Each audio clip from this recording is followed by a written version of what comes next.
अखंड ज्योति नवंबर 2021। भारत में सूर्य उपासना।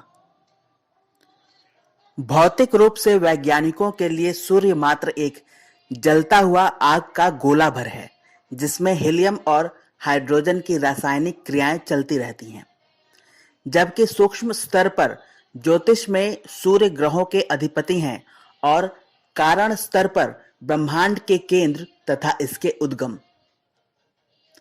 आध्यात्मिक रूप से सूर्य व्यक्ति की आत्मा है।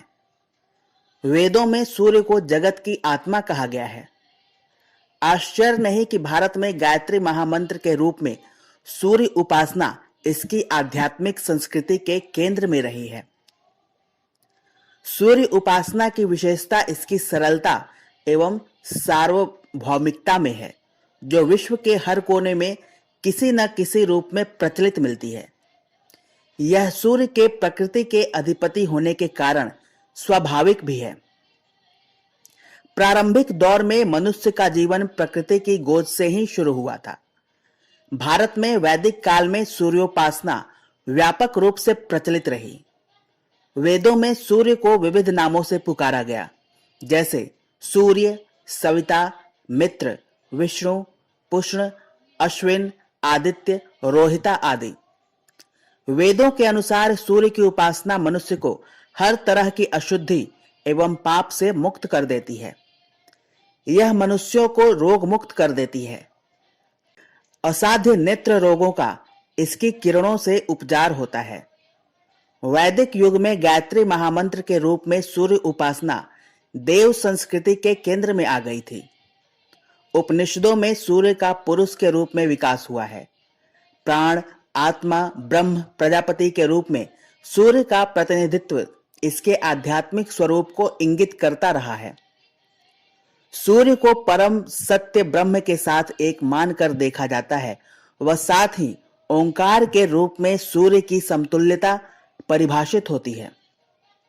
कुछ स्थानों पर आदित्य के रूप में तो कुछ स्थानों पर उनके सविता रूप में परम सत्य ब्रह्म के साथ एक देखा जाता है। इस तरह उपनिषदों में वैदिक सूर्य देवता की ब्रह्म के रूप में उपासना की जाती रही। कठोपनिषद में सूर्य की आदित्य के रूप में प्रशंसा है, जिसमें इसे स्वप्रकाशित माना गया है, जिसको जानने से मनुष्य मृत्यु के भय से मुक्त हो जाता है तथा मृत्यु पर विजय प्राप्त कर लेता है। सूर्य की प्रातः, सायं, दोपहर की उपासना मन को शुद्ध करती है। सूर्य की उपासना सांसारिक इच्छाओं को भी पूरा करती है। छांदोग्य उपनिषद में सूर्य के माध्यम से पुत्र प्राप्ति की बात कही गई है। सूर्योपनिषद एवं चाक्षुषोपनिषद सूर्य की ही उपासना के लिए समर्पित हैं। चाक्षुष विद्या को नेत्रों के विकार के उपचार के रूप में विस्तार से बताया गया है।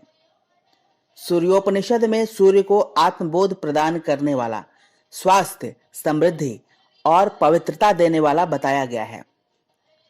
कौशितकी और मैत्री उपनिषदों में सूर्य उपासना की विधि को जप, अर्घ्य, आचमन, प्राणायाम, मार्जन एवं यौगिक अभ्यास के रूप में बताया गया है।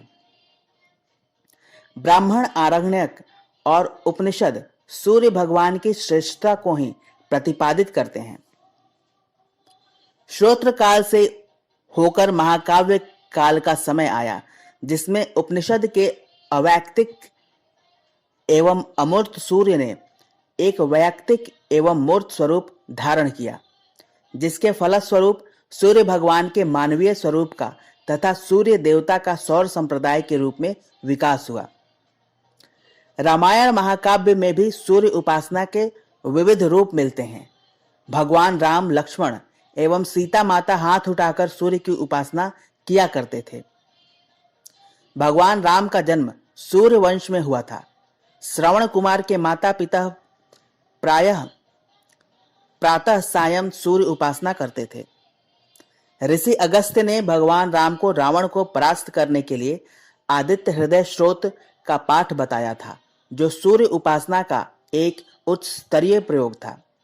इसमें सूर्य को ब्रह्मा, विष्णु और महेश से भी महान बताया गया है, क्योंकि वे सभी प्राणियों के सृजेता, पालक पोषक और संहारक हैं। रामायण के अतुलित योद्धा बजरंगबली हनुमान ने गुरु के रूप में सूर्य भगवान से ही आध्यात्मिक ज्ञान प्राप्त किया था।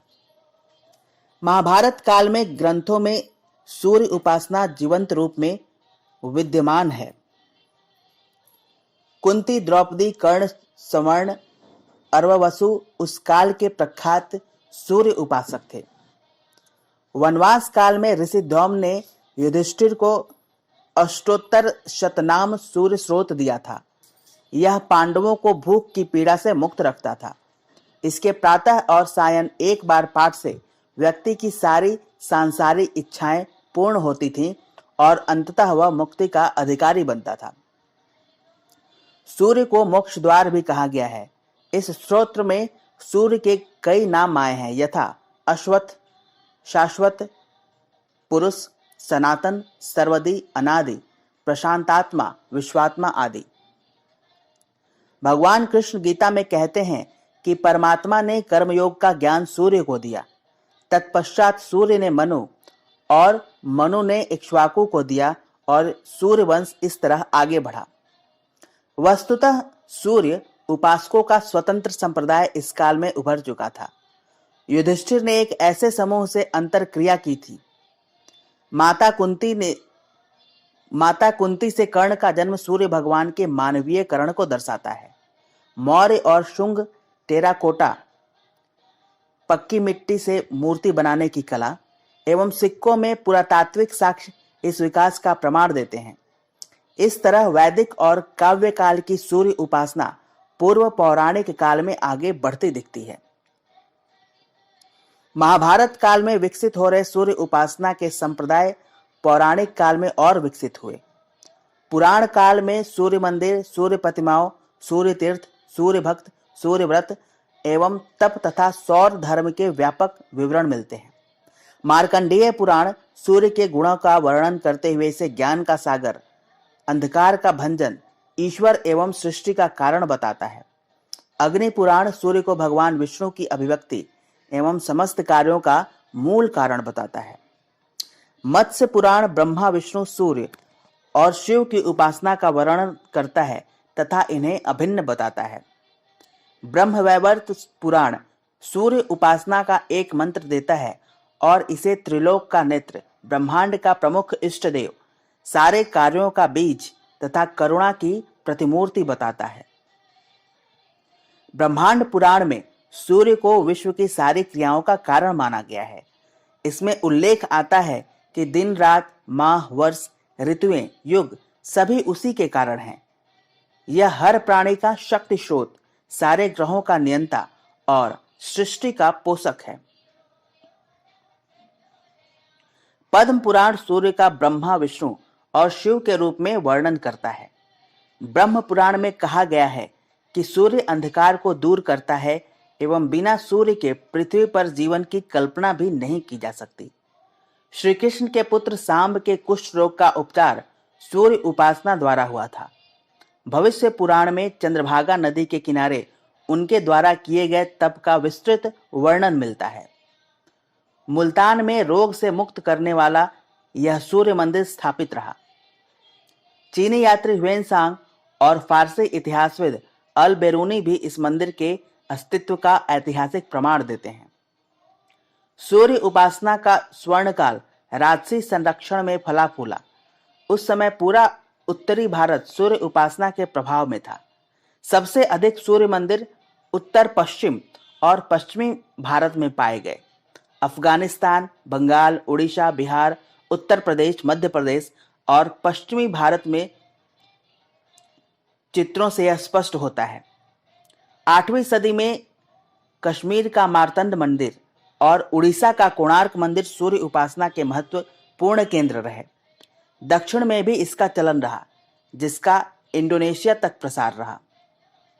वस्तुतः 7वीं से 12वीं सदी को भारत में सूर्य उपासना का स्वर्णिम दौर कह सकते हैं।